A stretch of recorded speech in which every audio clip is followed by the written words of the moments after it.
حضور فرمانے لگے رب تجھے عزت والی زندگی عطا کرے گا اور رب تجھے شہادت کی موت دے گا اور قیامت کے دن بغیر حساب کتاب جنت عطا کرے گا۔ یہ دور جب سے تیزی سے بڑھا ہے نا آگے، تو لوگوں نے محنت کر کے بے ادبیاں پروموٹ کی ہیں، کوشش کی گئی ہے بے ادبی پروموٹ کرنے کی۔ ہمارے ہاں یونیورسٹی کے پڑھے لکھے لوگوں سے لے کر دیہاتوں کے عام لوگوں تک ادب والا معاملہ نہ بڑا خراب ہو گیا، یعنی ہمارے لیے مسئلہ ہی کوئی نہیں، جس کی مرضی عزت اچھال دیتے، مسئلہ ہی کوئی نہیں۔ یہ جو ادب ہوتا ہے نا، اس سے خوشبو آتی ہے اور بے ادبی سے بدبو پھیلتی ہے، تعفن پھیلتا ہے، بے ادبی تکلیفوں کو جنم دیتی ہے۔ کچھ لوگ کہتے ہیں جی مطلب میں نے بات ہی کی ہے، کیا ہو گیا ہے؟ بھئی بات ادب سے کرو گے تو اس سے مٹھاس پھیلے گی، اور بے ادبی سے کرو گے تو اس سے تعلق خراب ہوگا۔ ہمیں نہ بات کرنے کا سلیقہ رہا، نہ ملنے کا سلیقہ رہا، نہ آنے جانے کا رویہ ٹھیک رہا، اس سے خرابی ہونے لگتی ہے۔ آپ دیکھیں نا، ماں باپ کو بندہ پیسے دے، لاکھوں میں خرچہ دے، کپڑے خرید کے دے، سارے کام ان کے کرے، لیکن کبھی مہینے میں ایک دفعہ بے ادبی بھی کر لے، وہ راضی رہیں گے؟ بیوی کہتی ہے اپنے شوہر سے، وہ کہتی ہے تو نا مجھے سال کے بعد ایک جوڑا لے کے دیا کر، اور تو تھوڑے پیسے دے دیا کر، میں گزارا کر لوں گی، پر تو نا مجھے گالی نہ دیا کر۔ وہ جو تو نے کل بات کی تھی تو میں ساری رات سو نہیں سکی، تو نے اتنی سخت بات کر۔ تضحیک اور توہین جو ہوتی ہے یہ تکلیف دیتی ہے آدمی، اذیت پہنچتی ہے، اذیت۔ شوہر اپنی بیوی سے کہتا ہے کہ تو نا کپڑے نہ بھی دھوئے گی تو میں دھوبی سے دھلوا لوں گا، روٹی میں ہوٹل سے کھا لوں گا، پر میری ماں کی عزت کیا کر۔ جب تو ان کی توہین کرتی ہے تو میرا دل پھٹتا ہے، مجھے تکلیف ہوتی ہے۔ آپ اس بات کو سمجھ لیں کہ یہ جو بے ادبی ہوتی ہے نا، یہ بڑا نقصان کرتی ہے معاشرے۔ ہم تو جہاں بیٹھتے ہیں، آپ یقین کریں، بے ادبی بے ادبی ہے، توہین ہی توہین ہے۔ نہ عالم دیکھا، نہ صوفی دیکھا، نہ سفید داڑھی والا دیکھا، نہ کوئی اچھا آدمی، کیونکہ ہر چیز کے اندر ہمیں دنیا نظر آتی ہے، لالچ ہی لالچ رہ گیا ہے۔ ہر چیز میں ہم ہر چیز کو اسی رنگ سے دیکھتے ہیں، اسی اینک سے دیکھتے ہیں۔ یہ بڑا خوبصورت رشتہ ہوتا ہے میاں بیوی کا رشتہ، یہ وہ واحد رشتہ ہے جسے اللہ تعالیٰ نے اپنی نشانیوں میں سے نشانی قرار دیا ہے۔ ان میاں بیوی کے سبب سے اولاد آئے گی، ان کے بچے ہوں گے، یہ سارا اخلاص والا رشتہ تھا، پر اس میں بھی لالچ آ گیا۔ لڑکی والے دیکھتے ہیں کہ لڑکا کیا کماتا ہے، اوپر کی کمائی کتنی ہے معاذ اللہ، اور لڑکے والے بھی پوچھتے ہیں لڑکی کیا لے کے آئے گی۔ تو جب یہاں بھی لالچ آئے گا، مادیت آئے گی، تو حسن ضائع ہوگا، اخلاص ضائع ہوگا۔ پھر جب وہ ڈیمانڈ پوری نہیں ہوگی، پھر توہین ہوگی۔ کبھی بھی بے ادبی نہ کریں کسی جگہ بیٹھ کے۔ حدیث پاک سنیں، بخاری مسلم میں مشکات میں موجود ہے، حضرت ابو ہریرہ راوی ہیں، نبی کریم صلی اللہ علیہ وسلم نے فرمایا جس نے 3 لوگوں کی عزت کی، بہت بڑے جملے حدیث کے، بہت بڑے، ذرا غور کرنا۔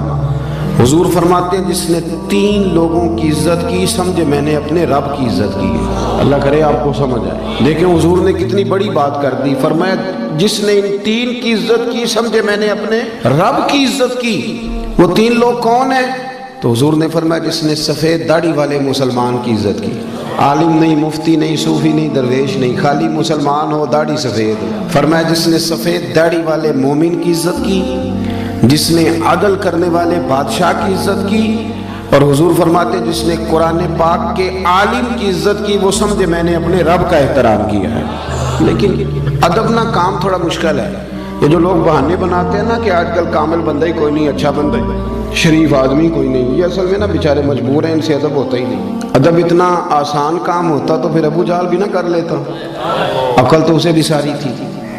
ادب ایک خاصا مشکل کام ہے، اس کے لیے نا پھر ہم بہانے تلاش کرتے ہیں، ڈھونڈتے ہیں، کہانیاں بناتے ہیں، کہانیاں۔ ایک جگہ پہ میں بیٹھا تھا چند دن ہوئے، تو وہاں کچھ لوگ نا علماء کے بارے میں کچے کمزور، اور کسی مولوی کے سامنے بندے اس لیے بھی کسی کی توہین کرتے ہیں کہ اسے بتایا جائے کہ تو چنگا ہے، باقی کوئی بھی نہیں چنگا۔ حالانکہ اس طرح کے بندے بڑے سیانے ہوتے ہیں، وہ جب یہاں سے اٹھ کے جاتے ہیں تو دوسرے کو بھی یہی سٹوری سناتے ہیں جا کے، وہ بڑے تیز ہوتے ہیں۔